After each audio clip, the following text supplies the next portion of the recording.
Quero ser um bom músico. Eu preciso gostar de jazz e música brasileira? É sobre isso que a gente vai falar hoje. Roda a vinheta.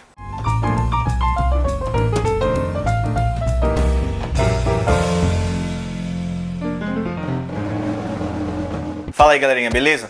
Hoje a gente vai desmistificar alguns mitos que existem por aí, né? A maioria dos músicos gosta de falar muito de jazz, música brasileira de qualidade, enfim. E para você ser um bom músico, você precisa dominar muito esse assunto, você precisa saber desses estilos e gostar desses estilos musicais. Para falar sobre esse assunto, eu pensei em fazer uma analogia.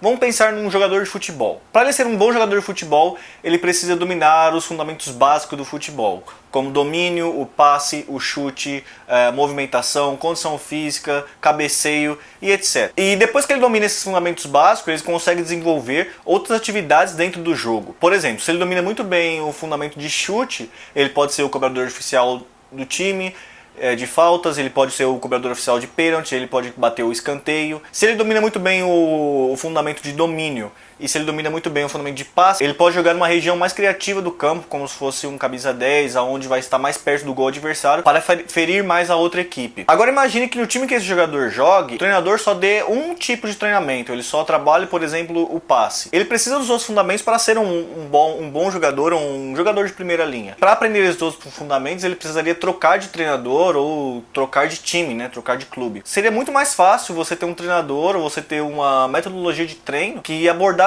todos esses fundamentos básicos para o jogador se desenvolver mais, né? A mesma coisa acontece com o jazz e a música brasileira. Quando eu falo música brasileira, eu falo uma música brasileira de qualidade, aquela nata mesmo. Para ser mais específico, aquela geração que fez muito sucesso nos anos 50 e na primeira metade dos anos 80. As pessoas e as obras que esses artistas se inspiraram e as obras de hoje em dia que foram inspiradas nessa década da música brasileira, tá? Claro que tem os artistas antes, não vamos esquecer, como Pixinguinha, o Vila Lobos e outros artistas brasileiros de antes, e também tem os depois, né?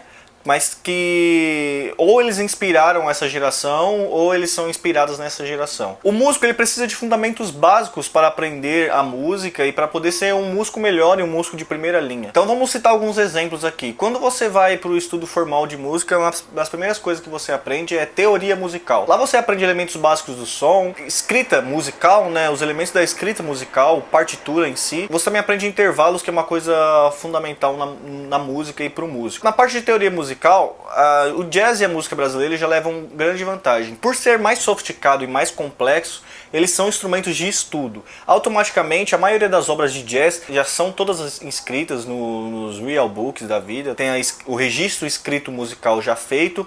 A mesma coisa acontece com a maioria das obras desses grandes artistas brasileiros da música popular brasileira. Você facilmente acha songbook ou obras inscritas de diversos artistas quando não tem um songbook. Isso já ajuda bastante, por exemplo, no ensinamento de teoria musical, que é o exemplo que eu citei agora, que é um fundamento básico para qualquer músico. Depois disso você vai aprender a harmonia, né? Você aprende formação em tríades, em tétrades, depois vai aprender a análise harmônica e funções harmônicas. Mais uma vez, o jazz e o MPB leva ampla vantagem em relação a alguns outros gêneros. Por ter o registro escrito já ajuda bastante para fazer uma análise harmônica. A maioria dessas músicas são construídas em base em tétrades, né? Então para você aprender tríades e tétrades é muito mais fácil. A maioria desse repertório também usa dissonância, né? Você consegue aprender mais tensões de determinado acorde. Esse repertório também abrange uma variedade incrível de funções harmônicas, então quando você vai aprender dominante, dominante secundária, subdominante, dominante estendida, não quer dizer que você não vai encontrar essas coisas em outro gênero, como por exemplo o rock and roll, ou o pagode de hoje em dia, hein? O hardcore, sei lá.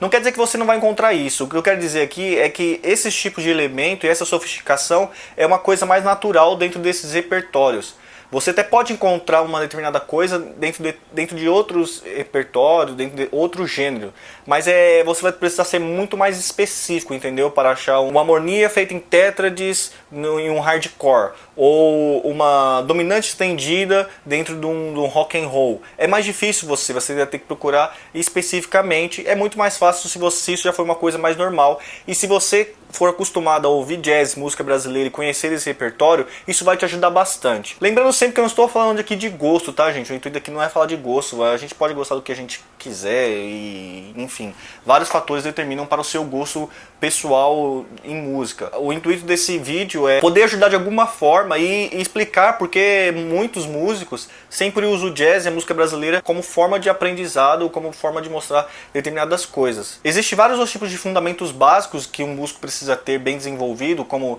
percepção, improvisação, leitura, performance, que esses estilos também levam ampla vantagem no quesito acadêmico dos outros. Por exemplo, em improvisação mesmo, é muito difícil você achar em música popular que incentiva tanto a improvisação como o jazz, nem tanta música brasileira assim, mesmo incentivando algumas, mas não é tanto como o jazz. O seu nível de percepção musical vai subir muito justamente por causa dessa sofisticação, dessa variedade de elementos. A sua percepção vai ficar mais apurada se você estuda e escuta esse tipo de música. E lembrando que não tem nada a ver com gosto, você pode gostar do que você quiser, você também pode escutar esses estilos, apreciar esses estilos, entender mais sobre esses estilos e não gostar também, pode acontecer disso, é um pouco raro, mas pode acontecer. Então fica aí a dica de hoje, se você quer dar um upgrade nos seus estudos, se você quiser dar um upgrade na sua análise musical, no seu refinamento musical, escute jazz, escute música brasileira, se aprofunde nesse assunto,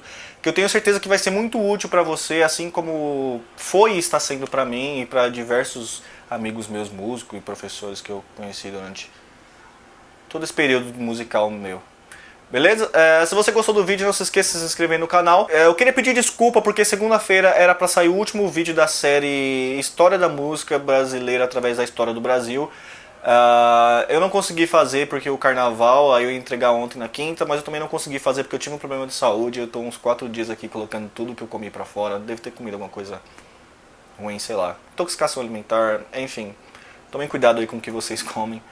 Mas é isso aí, segunda-feira tá o último vídeo da série, então vai lá, se inscreva no canal. Me digam o que vocês estão achando dos reviews, toda quarta-feira tem um review. Nessa quarta-feira tem um review novo, especial, eu tenho certeza que vocês vão gostar, então vai lá quarta-feira às 18 horas, vai sair aqui no canal. Não se esqueça de escutar o podcast do canal Discoteca e dar uma passadinha no site para ver as novas matérias. Um beijo, até a próxima, tchau!